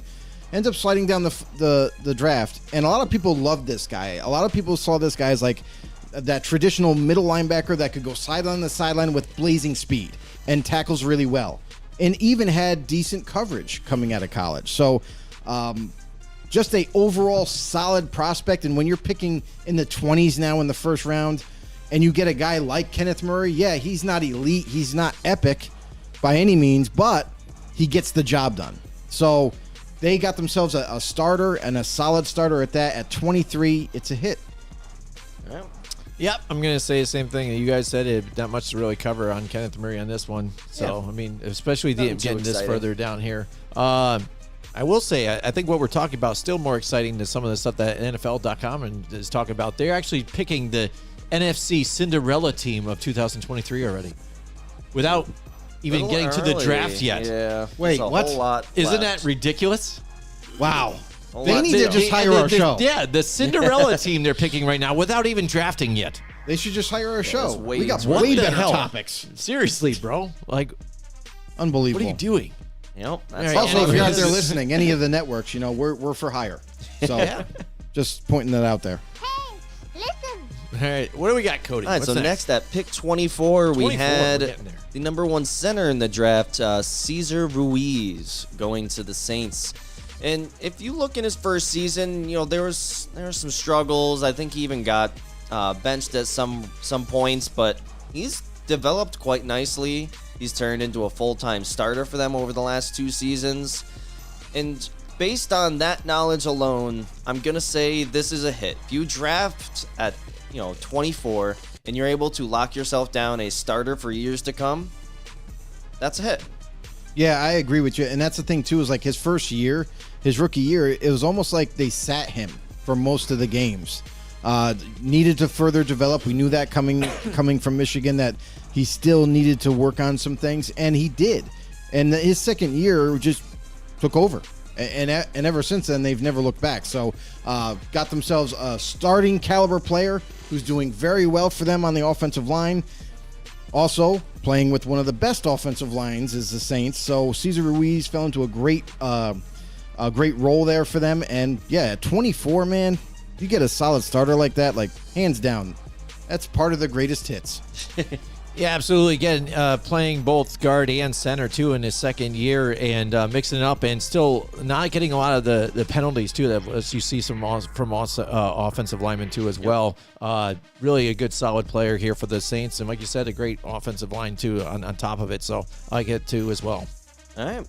On to our pick 25. We had Brandon Ayuk going to the 49ers. And while he hasn't been a bad player, he hasn't been, I think, other than one season, very impactful when he was on the field. And if you're looking at first-round picks, you want a guy that's going to be a difference maker. Even at this point, if you're hoping for a number 2, Brandon Ayuk, there's some games where it's like he just disappears or he's not even in the game plan. Say, just based on that and him being outside of Rieger, I don't really count him. One of the worst first-rounders wide receiver-wise. I'm going to say like a hesitant miss because I had Judy as a miss, and if he's a miss, then like Ayuk's a huge miss. Well, I don't know. By those Cody. standards. But here's by what I those was. standards. What are your standards? Here's what. Standards are all screwed up, bro. You're But at screwed. pick You have 20 weird standards. You're at towards the end of the first round, and Brandon Ayuk, he might not have elite stats or anything, but he did miss a year due to injury, so that kind of cut back on him. But then, like the last couple of years, he's kind of come on stronger. You know, as the team started to grow and as he got more comfortable with the Niners after being with the Niners for a year, you saw in the second year there was a small, not a leap, but like a small jump in terms of being on the football field, being productive, helping out. Then last year is kind of his coming out party. Last year he was definitely more productive. You're seeing the track record going up. And Ayuk is not only becoming a bigger part of the offense, but also he's kind of this unsung hero for the Niners. Like everybody points the finger at Deebo Samuel, like we got to watch out for him. And then they do their best to stop him, and then they forget about Ayuk. And then Ayuk goes off on a game or two. So it's not consistent. You would like it to be more consistent, but he's a starter-worthy receiver. They got it with the 25th pick, and I think he's just going to get better as the season goes, or as this season goes, I should say. But at 25, it's part of the greatest hits, I gotta say. Yeah, I don't know what your standards are again, Cody, again, too, because this guy, again, on the other side, if you look at it last year, season before, I mean, still on the other side of Deebo Samuel, still put up 800 and something yards. And then this season, over 1,000 yards, 8 touchdowns, and a catching percentage of 68%. I mean, again, with those other, another big weapon on the other side, what else do you want from your second wide receiver? I mean, this is clearly a bust right here. I mean, I don't know. I said hesitant miss. Hesitant. You said if. Who was the I said other if wide I receiver call, you I talked said about? because Like I called CD Judy a miss. Jerry Judy missed it, then Brandon Ayuk's an absolute miss. That's what you were saying. I'm like, are you on crack? I said, yeah. Whoa, Maybe I am. Yeah, That's not the no point. name calling. No, I'm Jesus. just saying. This family-friendly Jerry show. Judy doesn't even touch these stats. Now he's defending Jerry Judy. Family you friendly. want to say that this guy isn't even nowhere near it? Family friendly. I would say it's a hit at this point. It's just, again, when you look at some of these wide receivers, I think that were in this draft, they had to be that number one guy and be that guy to put up the big numbers here and stuff. But this guy has produced even with the, with Deebo Samuels on the other side too, and being a lot of big of the offense, where he did a lot of even the running and trick plays with Deebo. He was putting up yardage here too on top of it. So I think it was just another cog in the wheel of what this offense was in the Kyle Shanahan offense. All right. Screw you, Cody. Wow. Oh, man. I'm so taking angry? Joe's place tonight. You Yeah, it's usually talk usually like that. Joe. Why can't I talk I don't know to him what like you're that talking this time? about. I'm on I'm Jimmy. always nice. Why can't I rag on Cody today? Anyways, It's my turn. so pick 26. We're taking turns. You guys are. I'm just going to keep getting bullied over here, but at pick 26, we have Jordan Love. Not really a prospect we can even judge yet. Yes, we can. He's been sitting behind Rodgers for a couple seasons. Right. With very limited allowed time on the field because Rodgers has been very healthy. I mean, I guess Let's- we'll okay, see this Cody, season if he has the let's- potential to be. We a don't hit. we don't have a season to judge him on. Even I know. It's after a 3 miss seasons. if you're But- going off of him never playing before. But how about what we've seen of him thus far in the few games that he's actually played, and with his rookie year, yeah, like nothing. There's nothing Yeah. there. You know what I mean? But like he got limited playing time, and people are like, well, he did some things well. He did some very things pretty okay, bad. yeah. And then recently, he played what was it 1 or 2 games for Packers I last want to say season? 2 games, but I could check. Probably 2 games. And in those 2 games, we saw a different type of Jordan Love. Yes, he's coming into the middle of the game. Defenses are probably not prepared to play a completely different quarterback.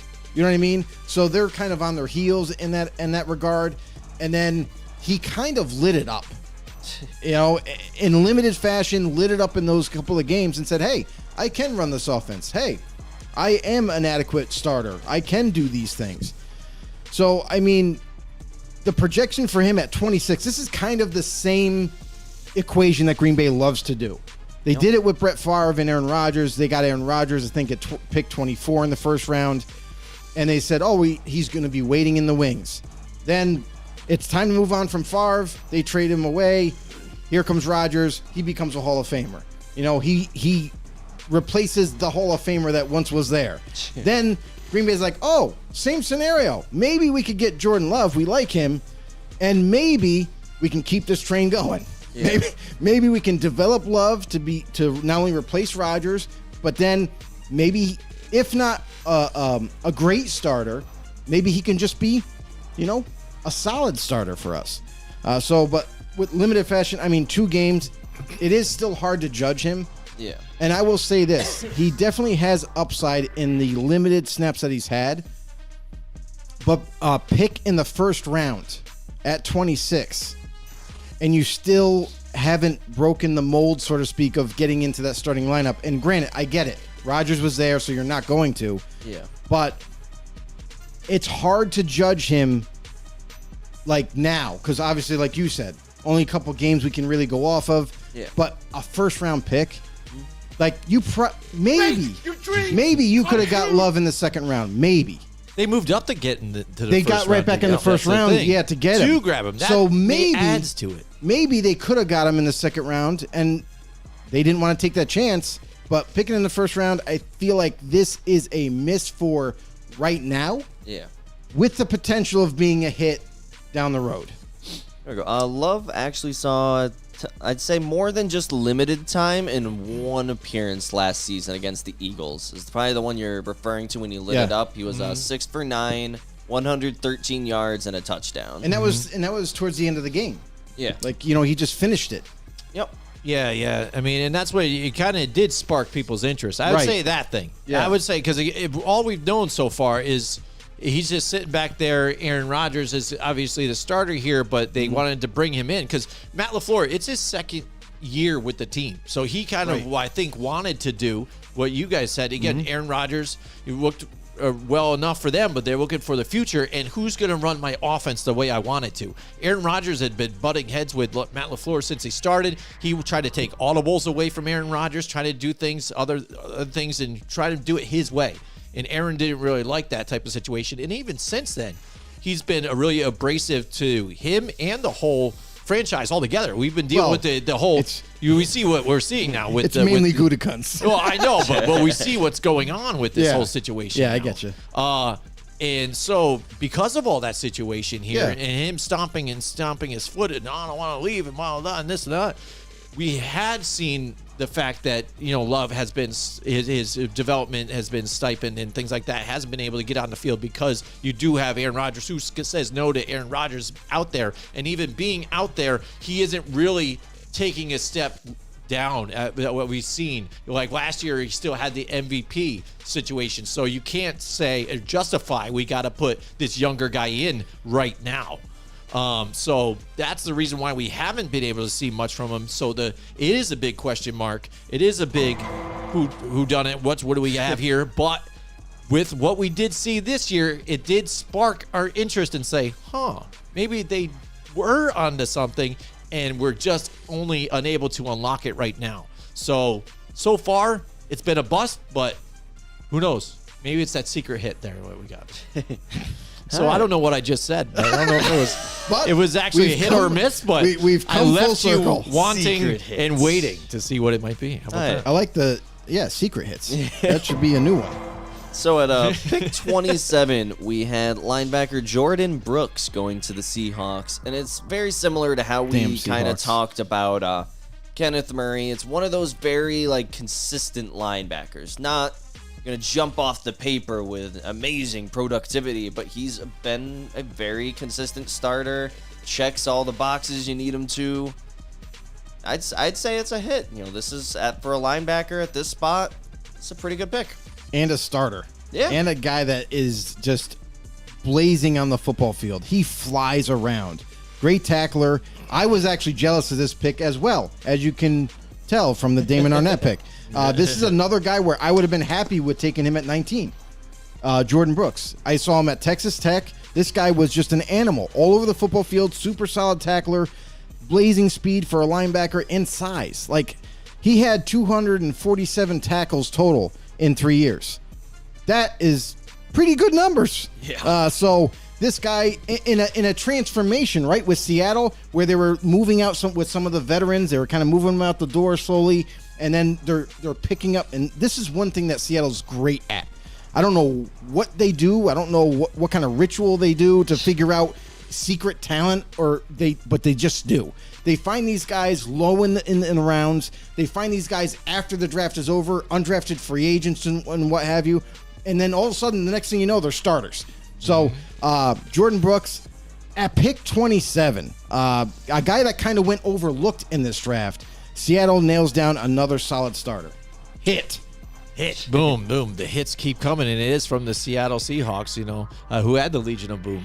But yeah, absolutely. That's what they do, and they, especially even on the defensive side. That's what the Seattle Seahawks have been able to do for a while now. Really good. And just Really be able well. to find those guys that Gems, just hit, man. the gems that happen here, and keep relevant and keep getting it done. Because again, I think their defense has surprised us time and time again with some of the guys that they had, even moving on from some of those guys that they had with the Legion of Boom and spreading out and going to the opposite teams as free agents, still been able to keep relevant and find these key players like you have been talking about. And absolutely, I gotta agree with you guys on a hit on this one too as well.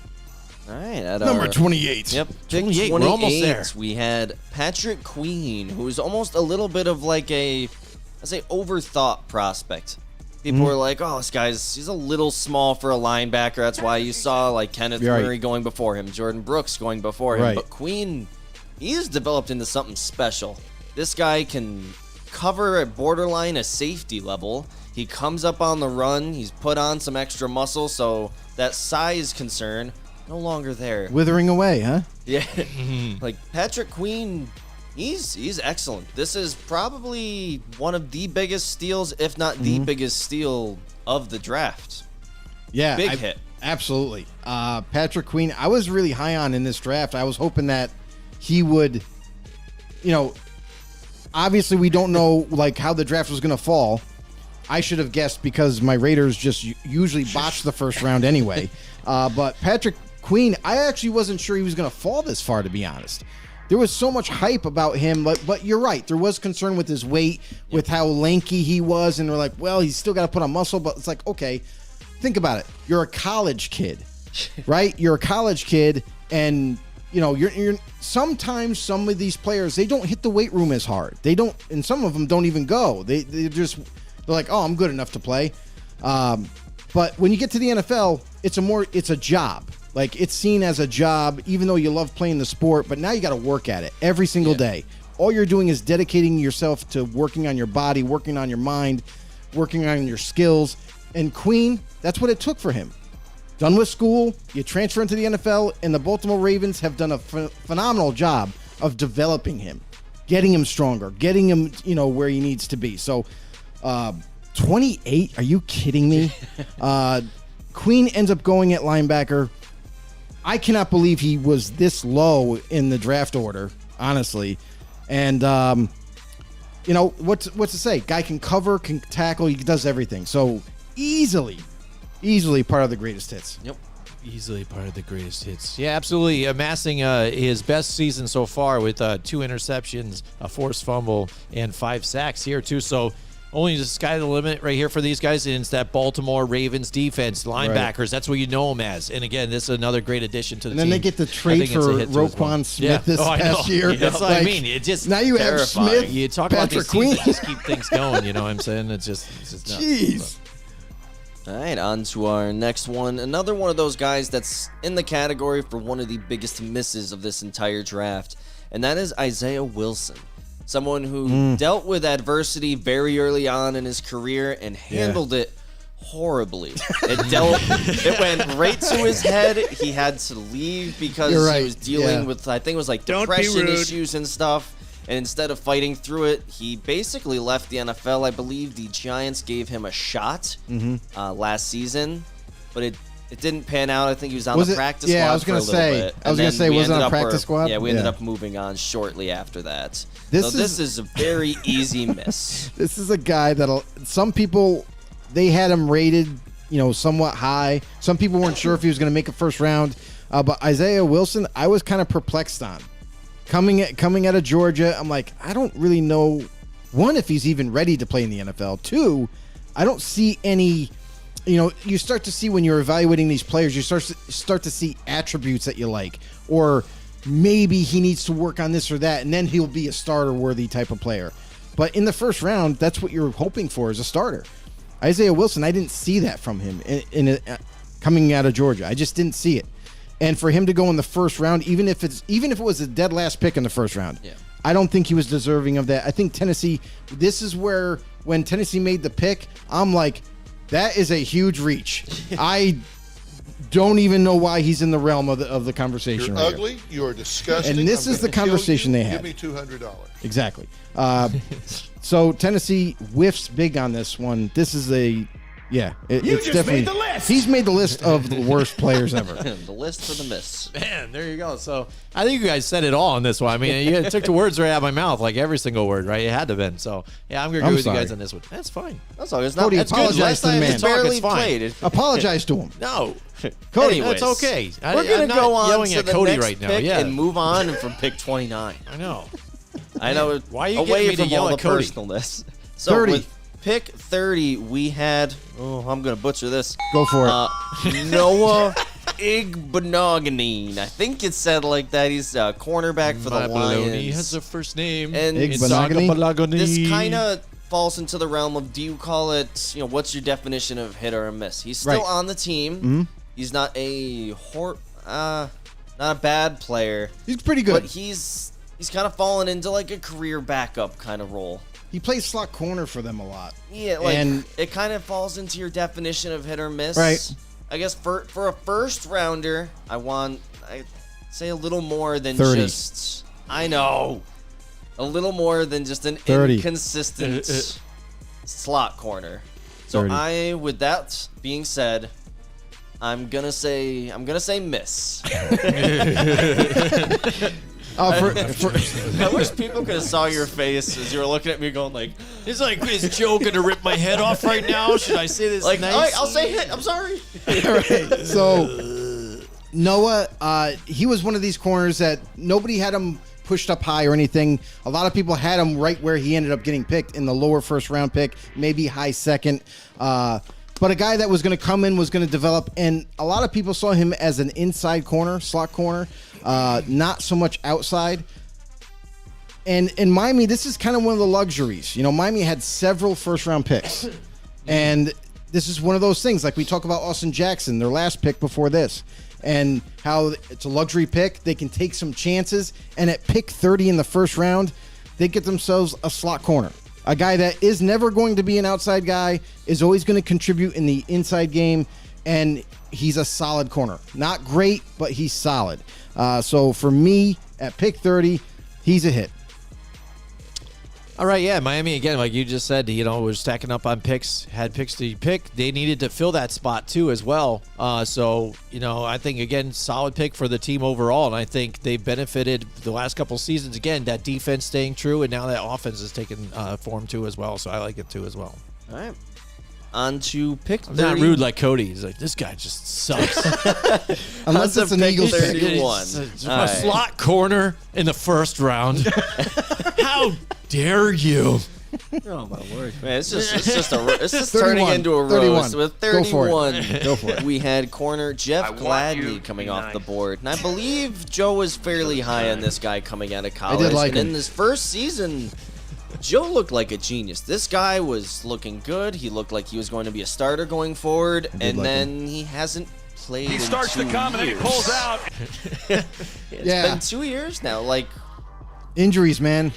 I can't Injuries. call him a hit. You have to play to be a hit. Right. If Right. you're not playing, it's an easy miss, E- regardless of what you did in your one season. Right, even at 31. Like, this is super late in the first round, and he has the potential to become not only just a starter, but maybe one of like a top 15 starter. The guy had potential. And you started to see glimpses of it early on, but then injuries. Hey, you plan on playing.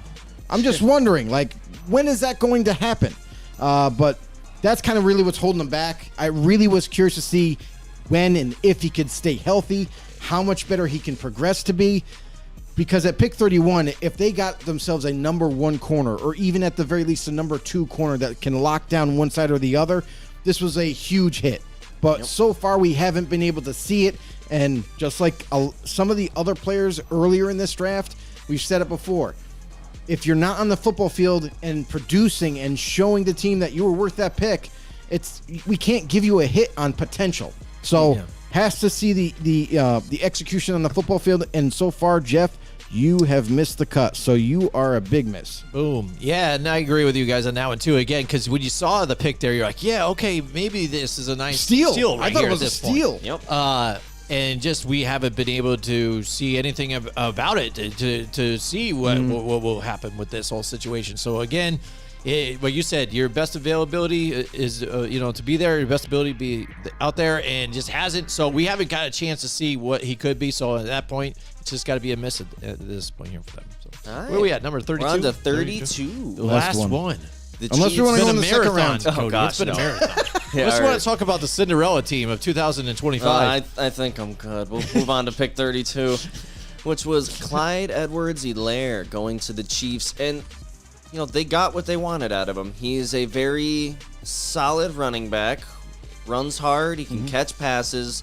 They weren't swinging for the fences on this pick. This was very much, let's play it safe. We're going to get the prospect that we know can come in day one and will fit in our offense.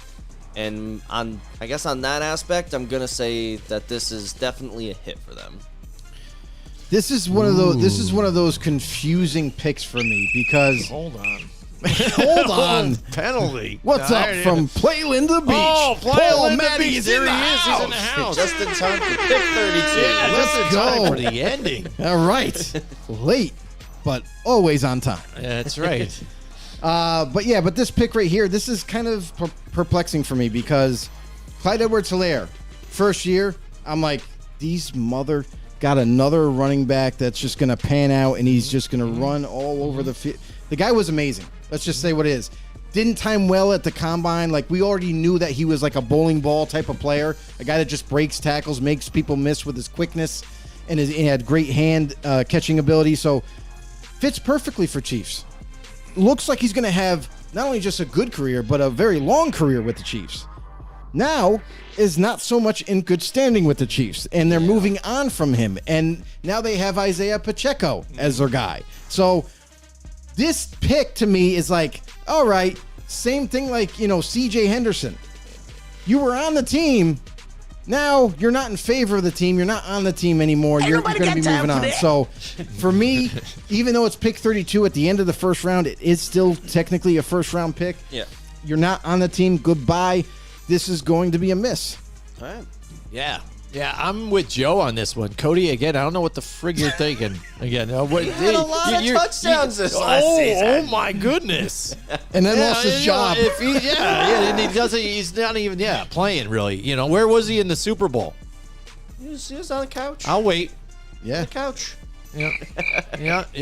That's right. Again, because he had Isaiah Pacheco in there and took over the whole thing and said, "Peace, bye." And we had a question about this guy. At least I did. I wasn't sure what kind of impact he was gonna have. A lot of people projected him to, he's gonna light it up for the team, and he started to, and it looked pretty good for them, But again, now you've seen him get injuries and then take a step back, and now look at him. He's fallen out of graces with the team. You got Isaiah Pacheco there, and it's time to move on. For me, it's a miss. All right, well, Yeah. that will conclude. That is the our end of the draft first round. review. Now the second Here round. we go. Next one. I'm going home. Number That's right. 33. I've been bullied enough for one T. round. We don't Higgins. need 2 rounds. Let's just name a few for second round, Well, right? okay. For Second fun. ones were some more? Yeah. T. Higgins. All right. He's the 33rd pick. Bengals pick T. Higgins. Again, that's a second rounder. That's okay. That's the The top of second second round. round. Yeah, Second round pick. Yeah. That's pretty good for the Yeah. second round. I think it's a that's hit. really Yeah, good yeah. value. Yeah. The guy's he's had 3,000 receiving yards in 3 years. Yeah. Okay. Pretty Yep. good. Yeah. 19 touchdowns, by the way. Let's see. I'm just going to kind of skim through. Yeah, Xavier just grab some McKinney. notable names.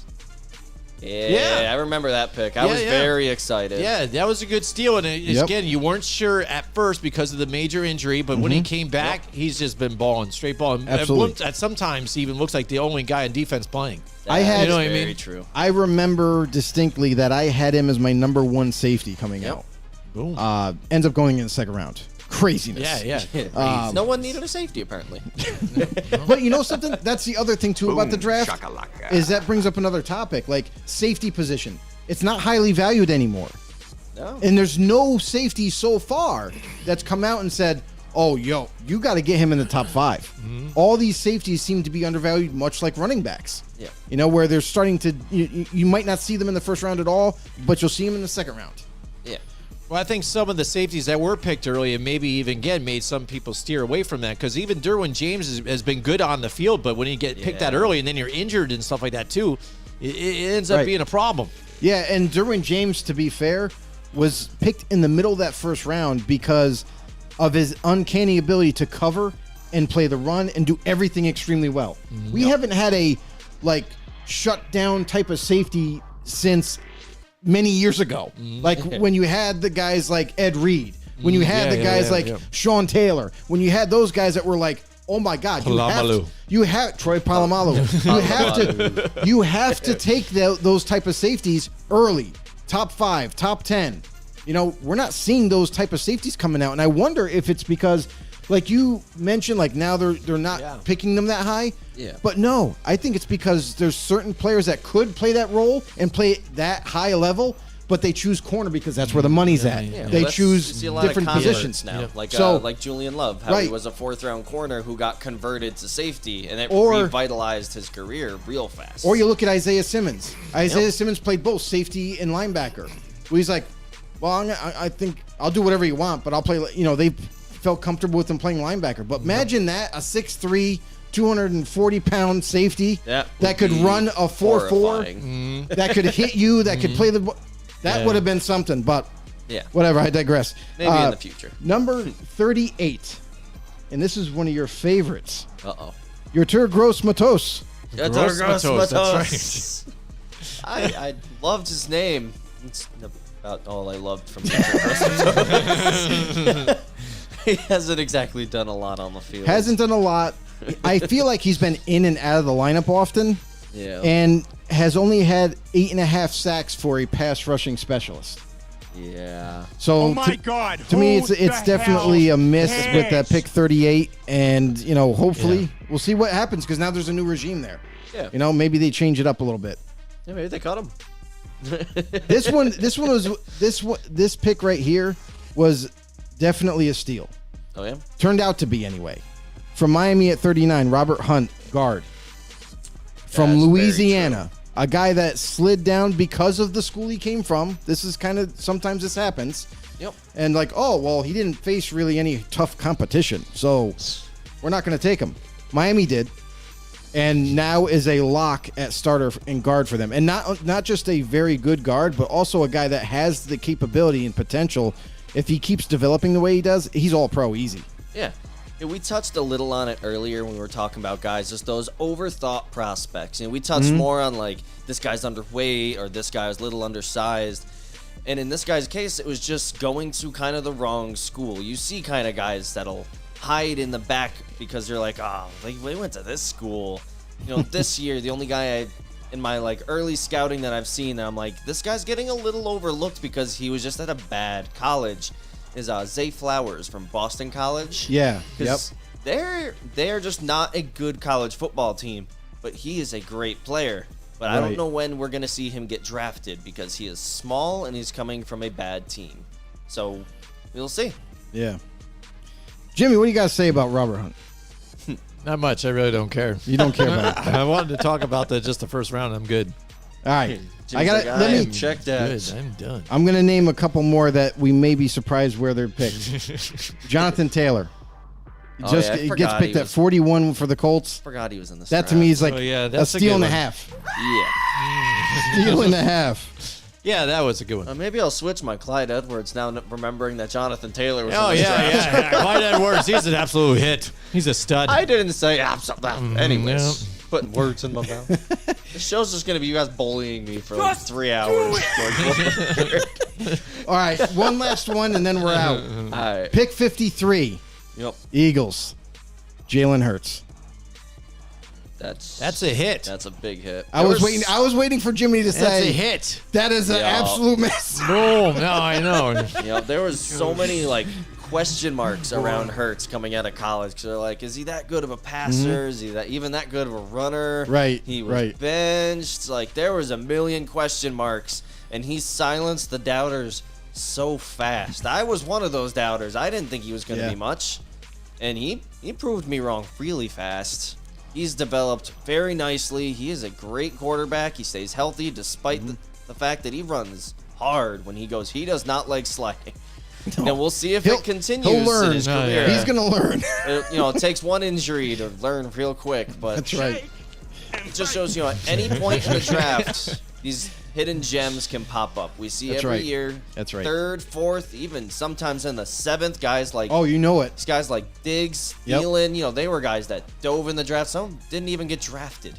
Right. Like, it's crazy to see. I can't wait to see what this year's Yeah. gonna bring as we get kind of more into our draft ranking shows Right. going. You know, forward. definitely gonna be surprised. You know what's interesting year? about That always every happens. single year? What's really interesting about the draft is, despite all these rankings that we do, that the so-called experts do, all this stuff, this is all fun. This is like, it's exciting time of it's a year blast. where you have your team has an opportunity to get better or maybe do something to put you guys over the hump and get to the playoffs. So everybody is just like, can't wait to see what happens, who you get to draft.